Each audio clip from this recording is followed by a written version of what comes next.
host and life coach Rabia Carvalho, and we're talking birds, bees, butterflies, and blooms, growing food in garden rooms, home-based holistic healing, and much more. Whether you're a seasoned gardener or nature lover, plant assassin, or permaculture professional, we got you. We got you. Let us bring you the ideas, the facts, support, and inspiration to go green wherever you are. Sundays 9 to 10 a.m. only on Radio Al-Ansar. Look at the sun. Look Radio at the Al-Ansar, sky. 24/7, 365. It's flying so high. Hey, it's Green Thumbs Up Day. That's right, it's Green Thumbs Up, and I'm Rabia Carvalho. Green Thumbs Up, the pulse of the planet. You know, we are that gardening and natural living show that you didn't know you needed, brought to you by Radio Al-Ansar, only Radio Al-Ansar, 90.4 FM in Durban, 105.6 in Pietermaritzburg, and of course, we live stream our audio, so we audio stream all around the world. And you can also find us on YouTube, Facebook, and Instagram, on all of the socials. In fact, on the TikTok store. Yes, Radio Al-Ansar is there too. In fact, I hope you'll join me online this morning as we speak to somebody about gardening. And we're specifically doing gardening today. Guess what? Did you know it was Earth Day, Brother Sibuniso? Earth Day on the 22nd of April. Yes. So that was during the week, Wednesday, we had Earth Day. And what is Earth Day? Well, it is one of the biggest international public holidays, and it's all about celebrating the environment. And we would not be the pulse of the planet did we not talk just a little bit about it, dearie darlings. So, dearie darlings, what we're wanting to do as a result of Earth Day, or shall we say Earth Week in our case, because we only see you once a week, speak to you once a week.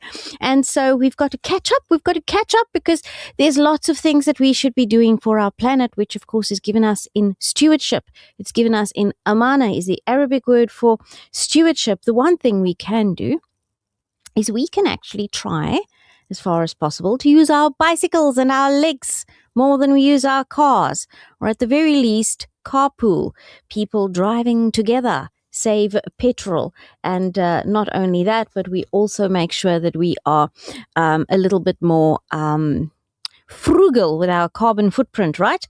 We've got to educate ourselves, and that's what this morning is all about, educating in terms of the earth and the soil and growing for the season to come, because that's going to be our focus today, growing for the season to come and enjoying being the human beings that actually take care of the earth. So why not? Right? Also volunteer for cleanups around your community where those are. In terms of recycling, remember, reduce, reuse, recycle. We do that in the gardening quite a lot. All those yogurt cups, all of those fruit packets that you get, those little fruit boxes, they kind of see-through plastic. Those make great germination containers, etc. We conserve water by watering the garden at specific times of the day and not at the highest heat. We choose sustainability. Did you know that you can choose sustainability? We can choose sustainable food by being careful about what kind of seafood we buy, because some seafood is not sustainable, especially if you're buying those teeny tiny fish, right? Buy them when they're a bit bigger.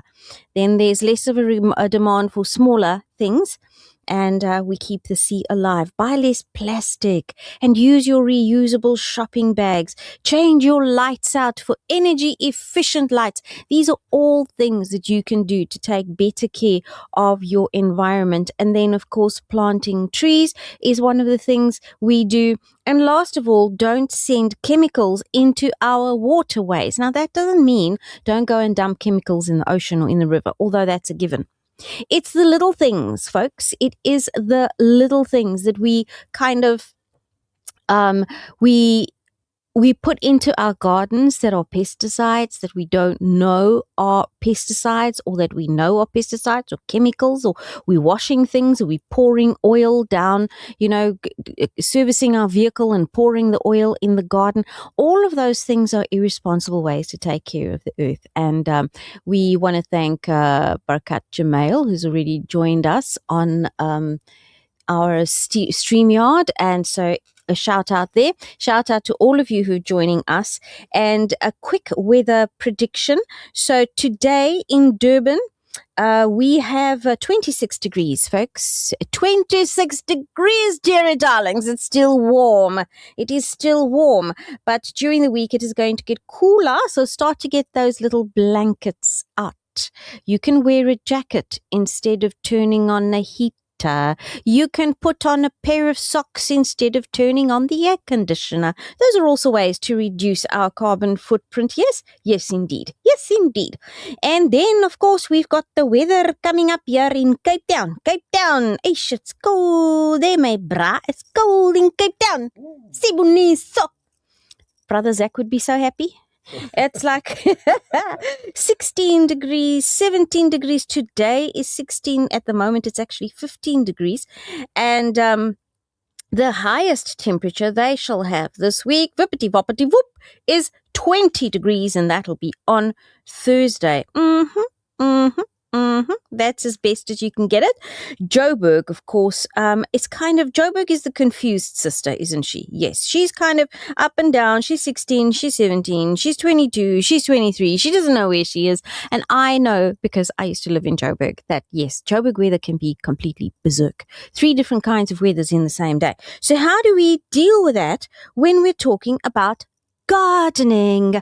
Because as the pulse of the planet, and this being Earth Week, we must definitely speak about growing. And of course, that's our gardening element of our show, right? And so it is April, and April is that month where we are kind of turning things around in terms of planting, right? We're turning things around in terms of planting. We are preparing for the seasons that are coming up. So it's almost as though we think spring is the clean slate, but it's actually now. Now is the good time to have a clean slate, to decide, I look out over my little garden and I am deciding what I shall do. And I shall plant my asparagus and my cabbages and my tomatoes. And we are deciding, what are we going to do in the garden? And with us to help us decide is Kyle Moomer. Now, who is Kyle? Kyle actually is a passionate food gardener. He's an organic gardener. He's a landscaper, and he is a horticulturist. But he's also someone, he's also someone who knows all about organic gardening, so much so that it is literally his job as CEO of South Africa's definitive gardening website. The definitive gardening website, darlings, is Plant Info. How many times have you visited Plant Info? So many times, I'm sure you visited Plant Info, and you don't even realize that you visited Plant Info. Yes. So that's that Kyle that we have with us this morning. We're going to be talking about organic gardening. We're going to be talking about planning for the upcoming seasons. We're going to be talking about the joys of gardening that we don't see. Remember, 060-904-1056 is the number that you can WhatsApp us on. A message from Sister Sarah Bibi Mustafa. Assalamu alaikum. To my dearest Rabia Carvalho. Hey, hey, hey. Welcome to a beautiful, blessed Sunday morning Green Thumbs Up show. She says we make her day with our funny jokes. We didn't know we were funny. Yes, we do. We're corny. We bring the corn. It's gardening. Hello. She says, nice to hear, and belated happy birthday to brothers Sibunisu and Siraj Basa. Happy birthday, belated. Okay. And for the entire Al Ansar family, duas for my mom as well. It's a beautiful message that she sends us every week. Sister Sarah Bibi Mustafa, We love you. Thank you so much for always having our backs and being there for us. Now, we've got on the line with us Kyle Moolman, as I said, and we're going to be talking to him about all these wonderful things. So good morning, Kyle, and welcome to Radio Al Ansar. How are you this morning? Good morning, Rabia. Thank you for having me. Having a lovely morning this morning. Weather's looking beautiful. We had some tough weather over the weekend. But all cleared up now. So, yes, a terrific, beautiful morning, ready to jump into the garden with autumn on us. Yes, it's a crisp morning, isn't it? Are you enjoying these crisp mornings? Absolutely loving it. Look, I'm in Centurion. I'm based in Centurion. And, we get some crazy calls. Excuse me, there's some background noise. I'm sitting outside, so there might be... Good. Oh, wonderful. Now you bring through. the soundtrack. It's good. You've brought the soundtrack for Green Thumbs Up. That's great. Alhamdulillah, Absolutely. we say. And what's the point of having a beautiful garden if you can't enjoy it, right? I mean, that's correct. Sort of a big part of why we do what we do, right? That's absolutely true. And, some people will listen to this and say, I'm just not a gardener. I'm not a gardener. And I can understand that not everybody likes to garden, but there's something about gardeners and people in general, but gardeners specifically, who go out and see things growing, right? I mean, share with us a little bit about that. When you're out in the garden and you're seeing what's growing, you're seeing what needs to go, you're weeding. It's so therapeutic. Absolutely. So, Rabia, look, to me, gardening literally saved my life. I, as many young men, struggled with mental illness and depression and that kind of thing in my younger 20s. And I'd always had a love for gardening, which I learned from my grandmother. And, there I sort of got exposed to the beauty of gardening as therapy, really. We've got a little saying, and it's a core belief of mine, where gardening makes life better. And I want to share that with the whole world. I want to share that feeling you get in the garden, and the many different ways in which growing plants and enjoying plants around you rewards you. I mean, if you had to think about an office block without a single plant in it, it's so barren, and you just can't compare it. So I think in that sense, plants just inevitably being around them bring you all sorts of forms of therapy and subconscious things which we as humans don't always actively realize. But on the other side, you could actively use gardening and plants, and I enjoy the food gardening side of it as therapy. I sometimes find myself drifting away in my thoughts, and I start singing to myself, and sort of almost lose yourself in the garden. And that kind of therapy, it's better than sleep. It's absolutely amazing. So, yes, totally. Plants and gardening are terrific for therapy. It kind of grounds you and reminds you that you're part of something bigger, I think.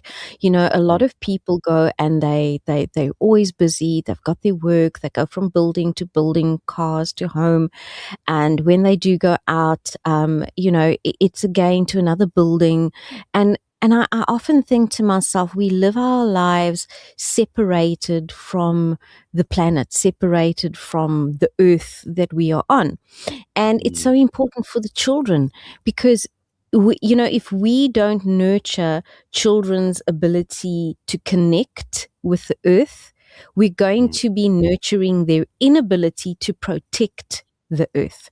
It's children who grow up without an understanding of even a basic exposure to plants or animals that become those adults that will just cement down entire parks without even thinking twice about the bird life, the bee life, the insect life, anything.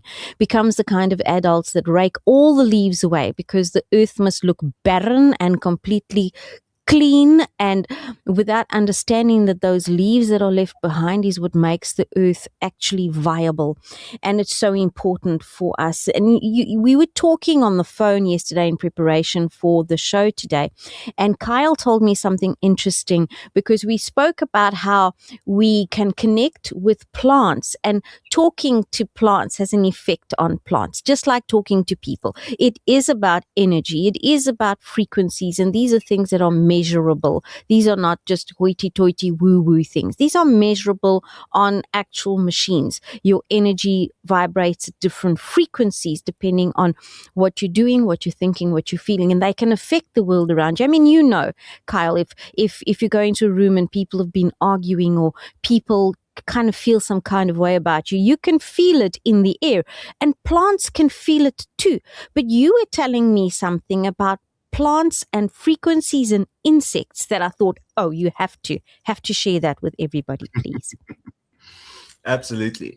Yeah, look, I think plants communicate in so many ways with the environment around them, with each other, with insects, and exactly that ambiance you've explained now. There's just something about sitting under a tree outside that you can't really put into words. And what we were discussing yesterday is something interesting that, and don't take me on this as being fact or science. This is an interesting study that came out. But what they were doing is testing sound frequencies that plants emit, which are, the human can't really pick them up as such. You don't actively hear this tomato making this funny tweaking sound, but they were able to record these frequencies that the sound that the plants emit. And in this case, they were able to depict it into not necessarily words that humans can understand, but at least to some sort of sound that a human can hear. And it sort of sounds a bit like popcorn popping, or if you had to pop bubble wrap kind of thing, in no real rhythm as such, but there's definitely sounds coming out of there. And what they figured out is, and this came from the point of view of organic gardening, sustainable gardening, and sort of what happens in nature, right, without human influence. And what they picked up was that this was specifically on a tomato plant, if I recall correctly. And they could pick up that there were different sounds coming from this plant, obviously in the frequency we can't hear, as I've explained. But what was happening is these plants were emitting different frequencies when the plant was healthy and when it was not. And the insects could pick up on these frequencies. And so when this tomato was an unhealthy plant, or underwatered, or sat in poor soil, it puts out a different frequency of sound, or some form of different sound comes out of this plant, which we can't hear, but the pests can. And that then attracts these pests because they realize, oh, this dude is weak. He's not feeling so well. He's an easy target. And I just thought that is so interesting. That is interesting, because it's almost as if the plant is saying, okay, clean up on aisle 4. You can come and eat this one, because this plant is now on its way. And if we think of it that way, we know that if we keep our plants healthy, they do tend to, attract less pesticides. And that, I think, is where companion gardening comes in, which is so important for us now. So what does it mean if we think about soil preparation for the coming season, right? April being that turnover month, it now being Earth Week, and it's really kind of inspirational for us gardeners to actually grow out and grow some food, or grow some medicine, or grow some flowers, whether it is a pot plant garden that you've got on your balcony in an apartment, or an actual garden outside. There are things that we need to do in terms of preparing the soil and companion gardening. So can you give us some tips around that, please? Absolutely. So look, when it comes to companion planting, and typically that's a topic associated with food gardening, right? With growing your own food, and that's obviously a very seasonal thing, as you've mentioned now. And now is a great time to be planting and getting ready for your winter garden. And a lot, or if you're growing from seed, should have been sown already, actually. But in terms of companion planting and organic gardening, really my best advice there is, like most things in life, it's applying yourself consistently. A lot of people think it's very easy to quickly sow a few seeds and come back in 6 months and here's a beautiful carrot and a tomato waiting for you. Unfortunately, that's not quite how it works. And as we've discussed, there's many benefits in taking part in that process as well. But tips in terms of organic gardening, as you've mentioned, it always starts with the soil.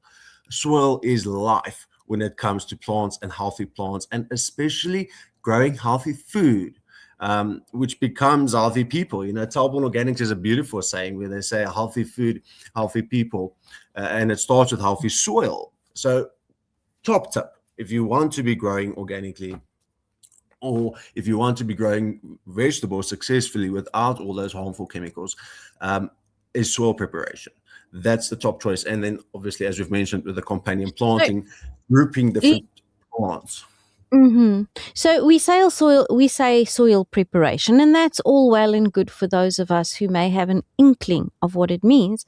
But when we say soil preparation, what are we actually telling people to do? Practical points. How does that break down for them?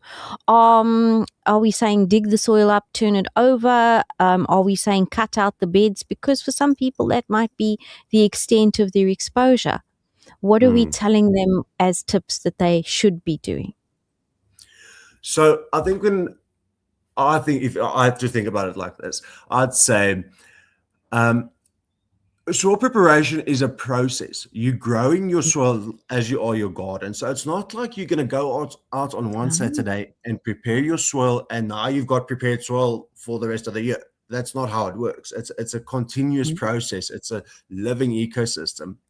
And so when I say soil preparation, basically I mean building your soil over time, and that you do by continuously adding all sorts of organic matters, not tilling the soil necessarily, because if you do till your soil, there's a huge debate out there, but for the most part, I think all of us agree that it's better not to till your soil, because it's the only real benefit you get is that it improves aeration, but there's so many other things where it brings up weed seeds and exposes all those beautiful microorganisms you've built up. Now you go and till them open into full sun and they dead in seconds.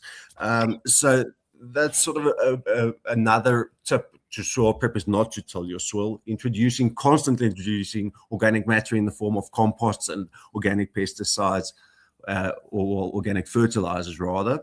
And then also, of course, mulching is a massive part of building your soil. And people always think, mulching is so expensive. You've got to buy these bags and load it in a thick layer and it takes forever. But if you think about it, it's basically like painting your house. It's something that needs to happen every now and then. And if you do it right and you do it properly, it will last you long. You could mulch your garden once a year kind of thing, Well, you could also mulch ongoing when you pick up leaves in the garden and you cut grass in the garden. Those things also turn into mulch. Or you've got egg cartons that you can break up into teeny tiny pieces and you can put that on. Or you have eaten a whole bag of monkey nuts. Take those shells and lay them out, sprinkle them out on the soil in the garden. And people will think, but that's crazy. Am I not like making a mess in the garden? No, you're not. What you're doing is you're actually feeding the earth. You're building that soil.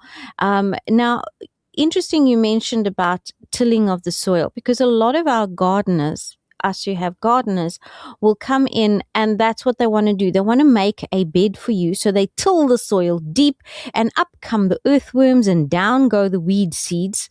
And the next thing you know, you've got these wild clovers growing everywhere.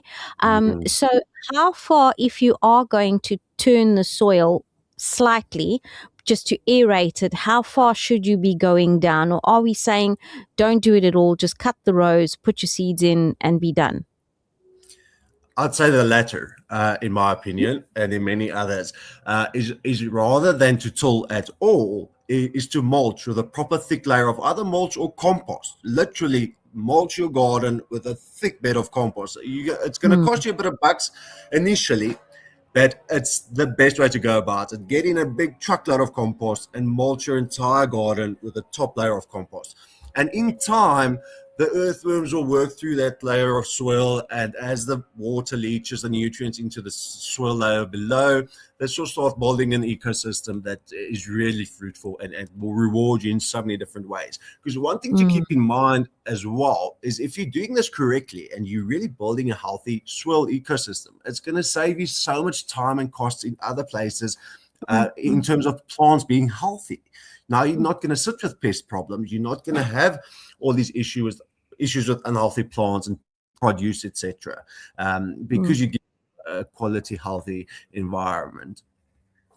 And let's But talk in terms about grow. Sorry, go on. go ahead. So with grow boxes or with people who plant in these high beds, the temptation is to just buy a whole lot of soil and fill it with soil. And what I tend to say, and I don't know if you agree, is don't just throw a whole bunch of soil and compost in there, but maybe layer it out at the bottom. Put down those old wood sticks, those, so that they take a longer time to decompose. Put them at the bottom. And then you can throw some cardboard in. And then you can, throw some soil in and some compost, or even better, some manure if you've got the time to allow it to kind of rot.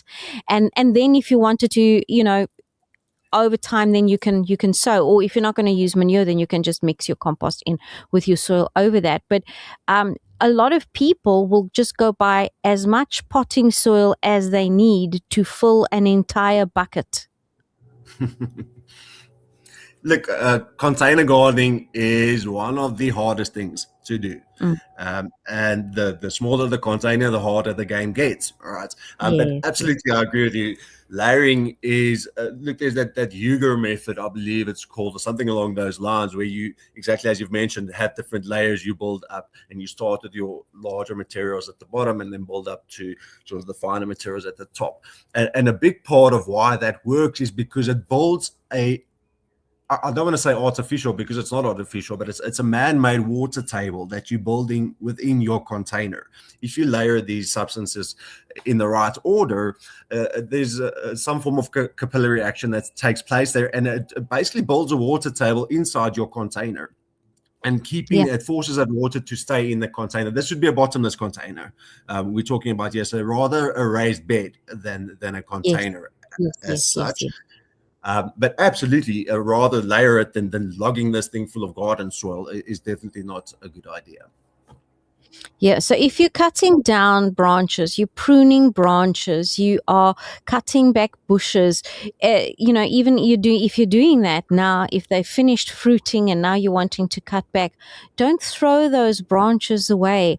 If you've got these raised beds, or if you're wanting to start a big compost heap, put those big branches, those bits of wood down at the base of it before you pile it with everything else, because it also means that it's going to compost slowly. If you've got that water table, is a wonderful idea, because we had a show recently about moon gardening and how the phases of the moon, what it does is it raises the water from the table up through the soil, and it's going to have the same effect in your beds. Now, back to companion gardening. If we've laid out a raised bed, let's say that we've used the system, we've laid out a raised bed, or we've got our beds, we've made the little rows, we've planted our little seeds in, maybe we planted them a while back, and now we're wanting to protect from the pests that are coming up.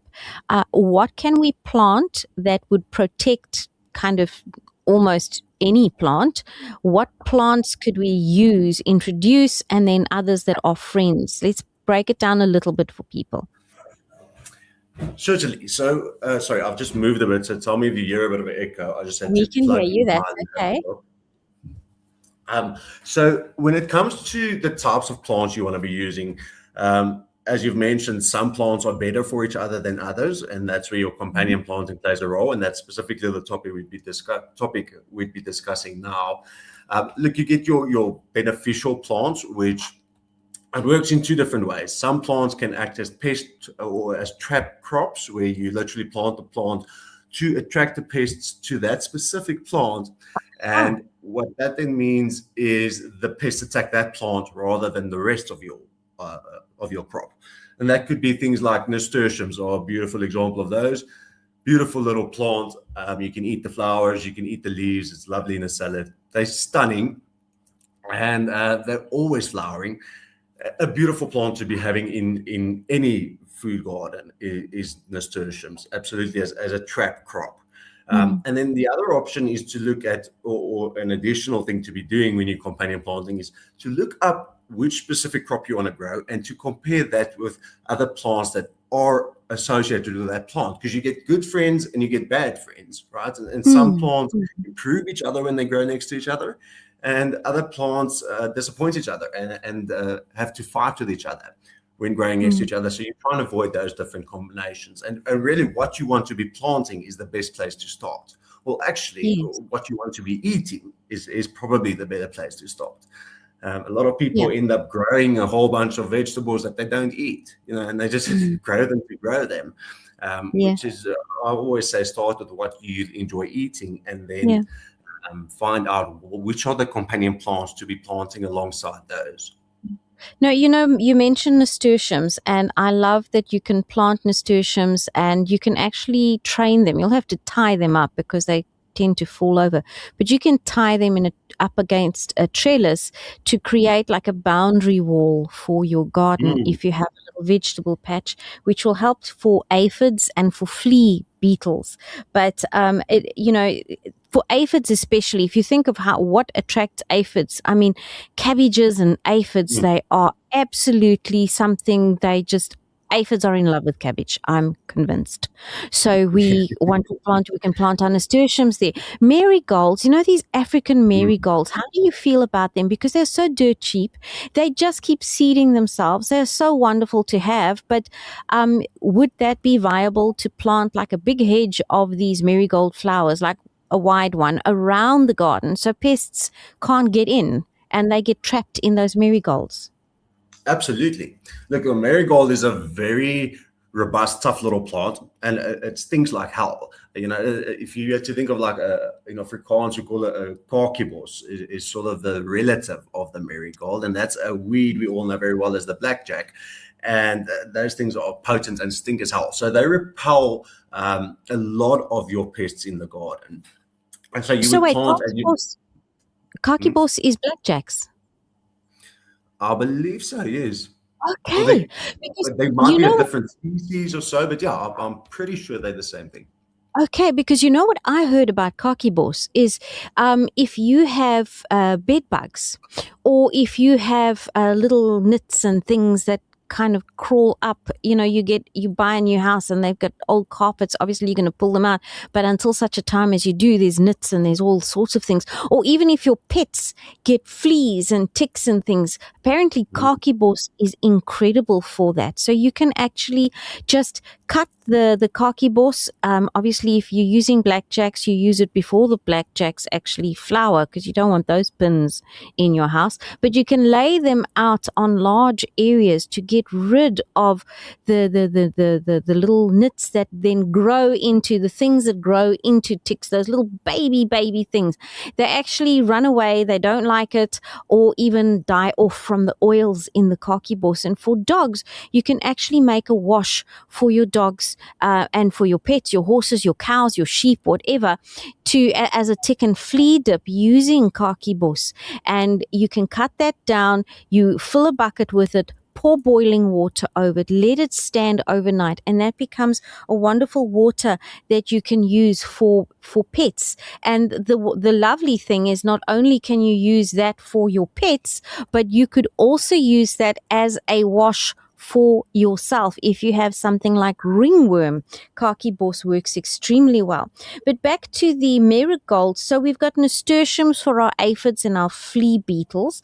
The marigolds, I believe, are great for slugs. And people always asking me, what can I do for slugs? What are some tips that you have in terms of organic gardening for pesticides, natural pesticides that one could use? Do you have any recipes for us? Sure.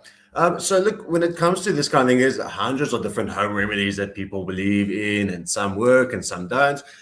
For the most part, when you're thinking about organic pest control, probably the word neem oil will come up regularly, often. Yes, neem oil works terrifically, but as with all these things, I always say to people who ask me, when you're applying pesticides, organic or inorganic, but I prefer the organic, but when you apply organic pesticides to crops, it's almost like taking antibiotics from the doctor, right? It's not, you can't take one pill and all of a sudden you feel better. It's again that thing of consistency. So whichever recipe you apply, you're going to have to do it regularly. And obviously when it rains, you've got to go and reapply. But there's different. I mean, the soap spray is the most popular one with the normal liquid, sunlight liquids and some water. Works great with aphids and whiteflies and that kind of thing. But also there's a beautiful one where you can mix some, also a popular one with the chili and the garlic, and then you could add some of the khaki bush we've discussed, or marigolds work in that one as well. So there's hundreds of different actual recipes, but typically it's about 3 or 4 basic ingredients you get together, you mix together, and then typically a contact. Most of those organic pesticides would be a contact pesticide, which means you've got to actually spray it onto the plant or the pests or the part of the plant where it's affected. The plant doesn't necessarily take it up as a systemic pesticide, as many of the chemicals do. But so, those would be my 2 top suggestions, would be the garlic and the chili, with a bit of water, and you mix it and let it stand, and the khaki bush, and the other one would then be with the normal soap spray. It works well for me on the aphids specifically. Like we've discussed now. And the bigger the infection, the more often you have to spray if you have aphids. Spraying once a week, twice a week is not going to help if you have a massive infestation. And I have a question here from a listener that I just want to address. And this is Brother Afzal. He says, Assalamu alaikum salam, Brother Afzal. What home remedies can I use for wood borer? Now, wood borer is almost impossible to get rid of. If you catch it early enough, here's what I would do. People have spoken about linseed oil, which is well and good, but I haven't found it to work. I have recently actually discovered that if you make a paste of borax and water, that works extremely well for borer, but you've got to put it, you kind of smear it all over the piece of wood so that it actually soaks into the holes where the wood borer lives. The reason why a lot of these things don't work is because the wood borer is kind of, it bores, it digs. Boring means to, dig a hole. So it's dug a hole and it's kind of hiding inside the wood. So anything you're putting on top of the wood, like an oil, unless it's going to seep through, it's not going to affect them at all. So even you'll find these pest companies that tell you, we'll gas the door and we'll bring it back to you. Listen, I had that done. It does not work. Don't waste your money. Don't waste your time.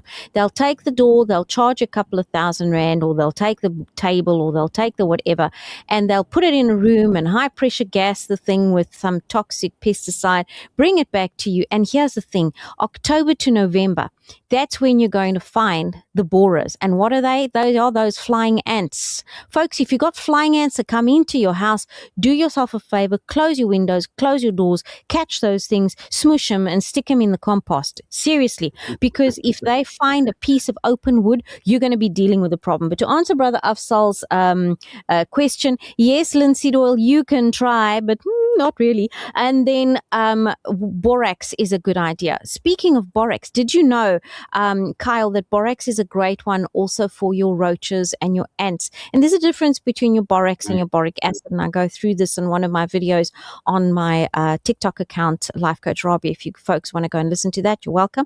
But borax is one that you can actually mix borax with icing sugar. So you take a tablespoon of borax, you can take a tablespoon of bicarbonate of soda, mix those two together, take a tablespoon of icing sugar, throw that in, and now make a paste. Do you know, if you turn that paste into little bolligis and you put it into the back of your drawers or near the drains, your ants, if you have an excess of ants, now please don't just go killing ants for no reason, folks. Ants have a purpose. They kill aphids and other things as well. So you put those into your drains, you put those behind your drawers, and if you have an infestation of roaches, they're going to gobble that up, but they're going to take it to the nest, and they're going to kill off all of the roaches, so no expensive sprays and things. So borax is a good one to use in the garden. Do you use it at all, Kyle? I do not. I have heard of this all over the place. I do not, but it's not really a fair assumption because I spend a lot of time in the garden. So my garden, you can't really compare to everybody else's because it's my job, right? I enjoy growing plants and sharing that love of gardening with everybody else. So my entire garden is a forming set. We're always forming something there. But point being, I'm in the garden quite regularly. So I check every little baby. And that's sort of best option. Prevention is always better than cure. And so even if it's just a moment when you get home from work, before you rush into the kitchen or struggle with whatever you've got to do at home after a long day, is just take those few moments, even if it's with the kids or the partner or alone, and just spend those 10 minutes watering the garden, having a look at it, walking through it, enjoying your garden, appreciating it. And it's often in those moments when you see those little pests coming through and picking them up, and then you can treat them quite easily, quickly, before they become a problem. Because most cases, home gardeners, they wake up one morning and all of a sudden the entire cabbage field is bugged. The entire crop is full of pests, and then it's too late. Then those pests have taken over the plant. You see it a lot with seedlings as well. When you're buying seedlings from the nursery, flowering annual bedding plants, once that plant has suffered a little bit, he takes so long to come to again. So once the plant has suffered, it really takes a lot to recover. And so you're better off just keeping it healthy from the start. So staying aware is actually one of the key gardening things. And we look for fixes. We look for things to kill off once it becomes an infestation. It's such a key point that you're making. But if you are always aware, like if you stay ready, you ain't got to get ready. Stay ready, old folks. Go out in the garden, look at those little critters and get them before they multiply. But difficult to do if you've got like grasshoppers, because you got to literally, trap and squish when it comes to grasshoppers. And they are squirmy. They are squirmy things. Nobody wants to just reach out and grab a grasshopper. But here's a quick thing I've done. And I know this may sound cruel, but it is better for me than the option of having a whole bunch of grasshoppers, is exactly that. Walking around, I see them, and this is so quick that I don't even feel it in my hand. I will grab, throw, and squish. So grab it, chuck it on the ground, put your foot on it, done. And then you can throw it in the compost heap, or just, dig a hole and stick it in there and it'll decompose and return back to the earth. But that is it, hey? Staying aware of what you're seeing. And I want to go back to the nasturtiums, the little kappertjies, because nasturtiums have some apothecary remedies to it. Now, I've just got one little, here's a comment quickly. Let me go through that quickly. Salams. Hope you're well in studio. Walaikum salam. It's Rabia. Please elaborate more about the kakibos. So kakibos for pets. Yes, kakibos for pets. If you're wanting to keep them free of ticks and fleas, you can actually take the kakibos itself and rub it onto the pet, because it's got like a minty kind of a smell. And you can rub it on the pet, or you can fill a bucket with your kakibos, fill it to the top, pour boiling water over it till it's over the top as well. Leave it overnight. And now you're going to use that in the wash for the dogs or the geese or the cattle that you've got. It works very well to get rid of those ticks and fleas, almost like a dip for animals. And into that, remember, there's other things you can use. You can, for your ticks and fleas, you can add your kakibos. Yes, we've said kakibos, blackjack. I think they're related. I'm not entirely sure they are the same, but they're definitely in the same family. You can add some mint to that, because your ticks and fleas don't like it and your dogs will smell better, frankly. And here's the other thing you can add to that water. However you're preparing that water, with kakibos alone or with kakibos and mint, kakibos, mints, and nasturtium. You can also use that for dogs. But you can add some oil into that. And what kind of oil do you want to add? Coconut oil.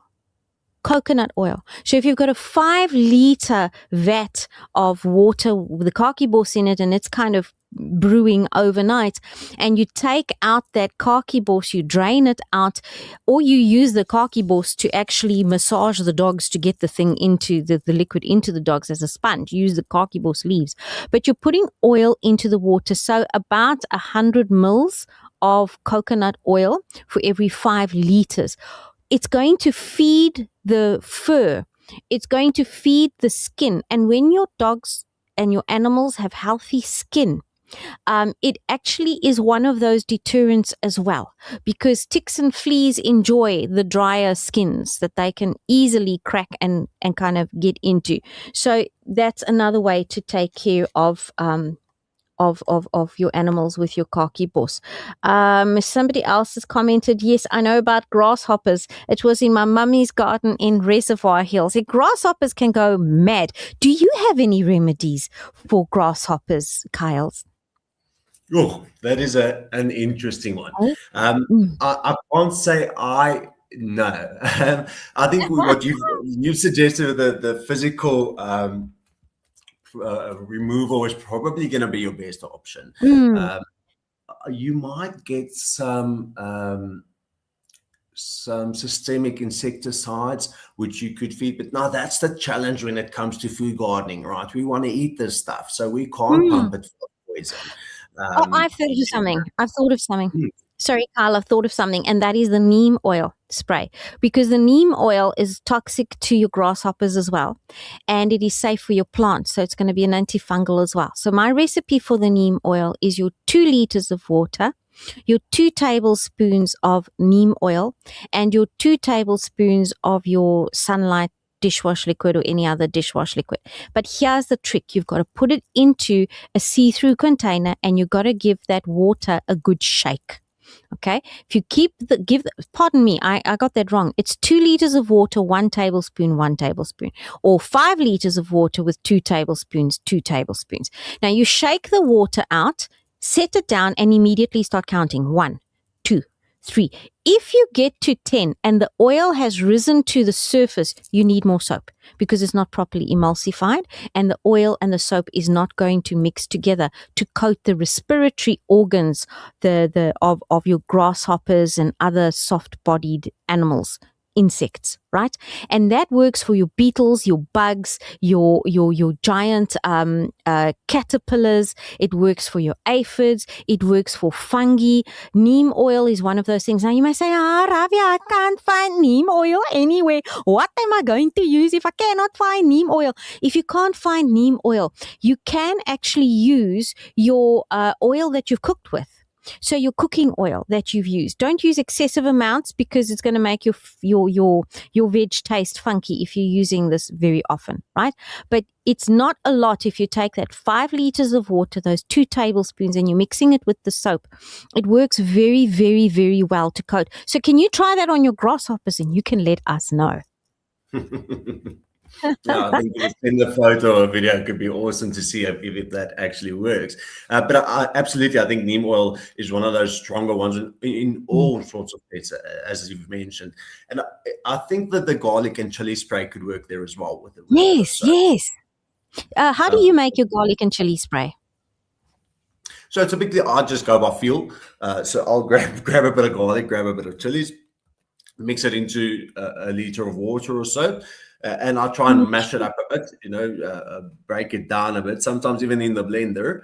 Yes. And then mix that into the water and let it stand a bit. Yes. Give it some time to do its magic. And I've always got a bottle of it standing around, and then you just regularly apply that. So you got to make sure.